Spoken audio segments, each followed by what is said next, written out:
ಕ್ರಿಕೆಟಿಗ ಅಜಿಂಕ್ಯ ರಹಾನೆ ನಿವೃತ್ತಿಯ ಹಿಂದಿನ ಅಸಲಿ ಟ್ವಿಸ್ಟ್. ವೀಕ್ಷಕರೇ ನಮಸ್ಕಾರ, ಜನರಲ್ ಟಿವಿ ಕನ್ನಡಕ್ಕೆ ಸ್ವಾಗತ. ಇದೇ ತರದ ಇಂಟ್ರೆಸ್ಟಿಂಗ್ ಮಾಹಿತಿಗಳಿಗಾಗಿ ನಮ್ಮ ಚಾನಲ್ಗೆ ಈಗಲೇ ಸಬ್ಸ್ಕ್ರೈಬ್ ಆಗಿ. ವೀಕ್ಷಕರೇ, ಭಾರತೀಯ ಕ್ರಿಕೆಟ್ನ ಮಹಾಗೋಡೆ ಕಷ್ಟದ ಸಮಯದಲ್ಲಿ ಭಾರತ ತಂಡದ ಸಾಹಸಿಯಾಗಿ ನಿಂತು ಗೆಲುವು ತಂದುಕೊಟ್ಟ gentle man cricketer Ajinkya Rahane ಅವರು ಇದಕ್ಕಿದ್ದಂತೆ ಎಲ್ಲಾ ಮಾದರಿಯ ಕ್ರಿಕೆಟ್ಗೆ ವಿದಾಯವನ್ನ ಹೇಳಿದ್ದಾರೆ. ಈ ಸುದ್ದಿ ಕೇಳಿ ಕೋಟಿ ಭಾರತೀಯ ಕ್ರಿಕೆಟ್ ಅಭಿಮಾನಿಗಳಿಗೆ ಆಘಾತವಾಗಿದ್ದು ನಿಜ. ಆದರೆ ರಹಾನೆ ಅವರು ಈ ನಿರ್ಧಾರದ ಹಿಂದೆ ಅವರ ವಯಸ್ಸಿನ ಕಾರಣವಲ್ಲ ಅಥವಾ ಬಿಸಿಸಿಐ ತಂದ ಒತ್ತಡವೂ ಅಲ್ಲ. ಹಾಗಾದ್ರೆ ರಹಾನೆ ಅವರು ಇದಕ್ಕಿದ್ದಂತೆ ನಿವೃತ್ತಿ ಘೋಷಣೆ ಮಾಡಲು ಪ್ರಮುಖ ಕಾರಣ ಏನು? ಕೆಕೆಆರ್ ಫ್ರಾಂಚೈಸಿ ತೆರೆಮರೆಯಲ್ಲಿ ತೆಗೆದುಕೊಂಡ ಆ ಒಂದು ತೀರ್ಮಾನವೇ ಇದಕ್ಕೆ ಕಾರಣವಾಯ್ತಾ ಎನ್ನುವ ಈಗ ಪ್ರಶ್ನೆ ಮೂಡ್ತಾ ಇದೆ. ಇದರ ಜೊತೆಗೆ ಇತ್ತೀಚೆಗೆ ಪ್ರತಿಯೊಬ್ಬ ಆಟಗಾರನು ಮೈದಾನದಲ್ಲಿ ವಿದಾಯ ಪಂದ್ಯ ಆಡುವ ಬದಲು ಕೇವಲ ಸೋಷಿಯಲ್ ಮೀಡಿಯಾದಲ್ಲಿ ಪೋಸ್ಟ್ ಹಾಕಿ ನಿವೃತ್ತಿ ಘೋಷಣೆ ಮಾಡ್ತಾ ಇರೋದು ಯಾಕೆ? ಈ ಎಲ್ಲ ಕುತೂಹಲಕಾರಿ ಪ್ರಶ್ನೆಗಳಿಗೆ ಇವತ್ತಿನ ವಿಡಿಯೋದಲ್ಲಿ ಉತ್ತರವನ್ನ ಕಂಡುಕೊಳ್ತಾ ಹೋಗೋಣ. ವಿಡಿಯೋನ ಕೊನೆ ತನಕ ನೋಡಿ ಹಾಗೂ ನಮ್ಮ ಚಾನಲ್ಗೆ ಈಗಲೇ ಸಬ್ಸ್ಕ್ರೈಬ್ ಆಗಿ. ಕಾಲ್ನಡಿಗೆಯಿಂದ ಕ್ರಿಕೆಟ್ ಶಿಖರಕ್ಕೆ ರಹಾನೆಯ ಸಂಘರ್ಷದ ಹಾದಿ. ಹೌದು, ರಹಾನೆ ಅವರ ಈ ನಿರ್ಗಮನವನ್ನ ಅರ್ಥ ಮಾಡಿಕೊಳ್ಬೇಕಂದ್ರೆ ಮೊದಲು ನಾವು ಅವರ ಕಷ್ಟದ ದಿನಗಳನ್ನ ನೆನಪಿಸಿಕೊಳ್ಳಲೇಬೇಕು.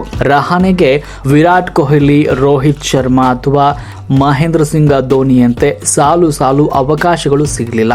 ಆದರೆ ಸಿಕ್ಕ ಕೆಲವೇ ಅವಕಾಶಗಳನ್ನ ಬಂಗಾರದಂತೆ ಬಳಸಿಕೊಂಡ ಮಹಾನ್ ಆಟಗಾರ ಈ ರಹಾನೆಯವರು. ಮುಂಬೈನ ಬಡತನದ ರಸ್ತೆಗಳಲ್ಲಿ ದಿನವೂ ಆಟೋಗೆ ನೀಡಲು ಹಣ ಇಲ್ಲದೆ ಕೇವಲ ಕಾಲ್ನಡಿಗೆಯಲ್ಲೇ ದಿನದ ಪಯಣ ಆರಂಭಿಸ್ತಾ ಇದ್ದ ಹುಡುಗ ಈತ.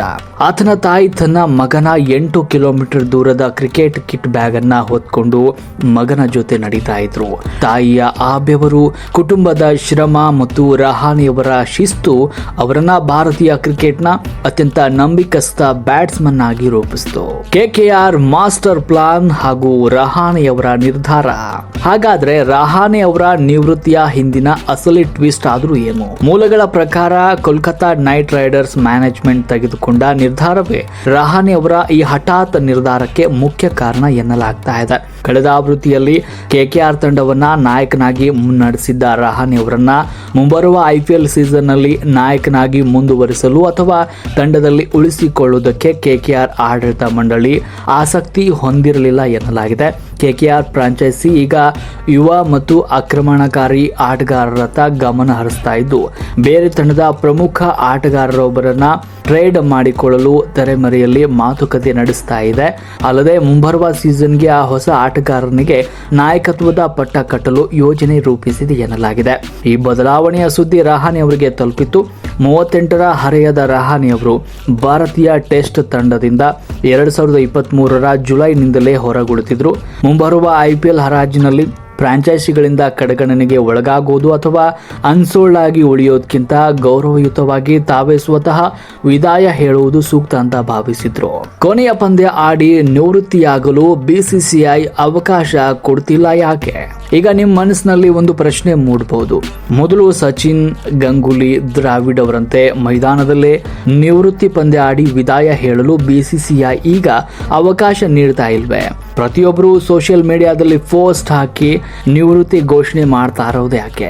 ಈ ಬದಲಾವಣೆಗೆ ಪ್ರಮುಖ ಕಾರಣಗಳನ್ನ ನೋಡ್ತಾ ಹೋದ್ರೆ ತಂಡದ ಆಯ್ಕೆ ಮಂಡಳಿಯ ಕಠಿಣ ತೀರ್ಮಾನ. ಇಂದಿನ ಸ್ಪರ್ಧಾತ್ಮಕ ಕ್ರಿಕೆಟ್ ನಲ್ಲಿ ಯಾವುದೇ ಒಬ್ಬ ಆಟಗಾರನಿಗಾಗಿ ನಿರ್ದಿಷ್ಟ ಪಂದ್ಯವನ್ನ ಅಂದ್ರೆ ಫೇರ್ವೆಲ್ ಪಂದ್ಯವನ್ನ ಆಗಿ ಮೀಸಲಿಡೋದು ಕಷ್ಟವಾಗಿದೆ. ತಂಡದ ಜಯ ಮತ್ತು ಯುವ ಆಟಗಾರರ ಭವಿಷ್ಯಕ್ಕೆ ಬಿಸಿಸಿಐ ಮೊದಲ ಆದ್ಯತೆಯನ್ನ ನೀಡ್ತಾ ಇದೆ. ಆಟಗಾರರ ಆತ್ಮಗೌರವ. ಇನ್ನು ಆಯ್ಕೆ ಮಂಡಳಿಯು ತಮ್ಮನ್ನ ತಂಡದಿಂದ ಕೈ ಬಿಡುವ ಮುನ್ನವೇ ಸ್ವಯಂ ಪ್ರೇರಿತರಾಗಿ ಗೌರವದಿಂದ ಹೊರ ನಡೆಯಲು ಆಟಗಾರರು ಬಯಸ್ತಾರೆ. ಸೋಷಿಯಲ್ ಮೀಡಿಯಾದ ಪ್ರಭಾವ. ಇವತ್ತಿನ ಡಿಜಿಟಲ್ ಯುಗದಲ್ಲಿ ಆಟಗಾರರು ನೇರವಾಗಿ ತಮ್ಮ ಕೋಟಿಗಟ್ಟಲೆ ಅಭಿಮಾನಿಗಳೊಂದಿಗೆ ಸಂಪರ್ಕದಲ್ಲಿರ್ತಾರೆ.